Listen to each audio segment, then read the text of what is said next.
سرکار نے اتنا کرم کیا سیدنا صدیق اکبر رضی اللہ تعالیٰ عنہ پہ، اس طرح وہ آپ کی ظاہر اور باطن سیرت میں فنا ہوئے۔ پروانے کو چراغ تو بلبل کو پھول بس، صدیق کے لیے ہے خدا کا رسول بس۔ کہ جب ہجرت کر کے مدینہ شریف آئے تو بعض آپ کو نبی سمجھ کے آپ کی طرف دوڑ پڑے، کوئی سرکار کی طرف دوڑ پڑے۔ آپ نے فوراً اپنی چادر مبارک سے آپ کو سایہ کیا کہ یہ خادم ہے، آقا یہ ہے، میں امتی ہوں، نبی علیہ السلام یہ ہیں۔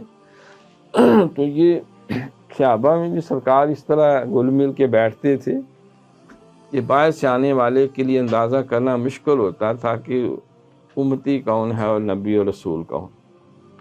تو یہ اللہ والوں میں سرکار کی سیرت کی یہ جھلکیاں جو ہے وہ نمایاں نظر آتی ہیں۔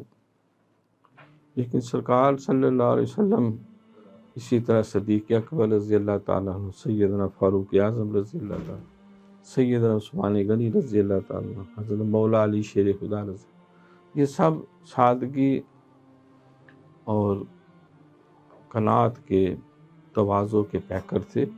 حضور علیہ السلام کی ذات بابرکات میں اس طرح فنا تھے کہ آپ کی سیرت اور کردار کی جیتی جاگتی تصاویر تھی۔ تو یہ نسبت جو صحابہ کرام کو سرکار سے ملی تو یہ آگے پھر اولیاء کرام میں بھی ٹریول کرتی رہی۔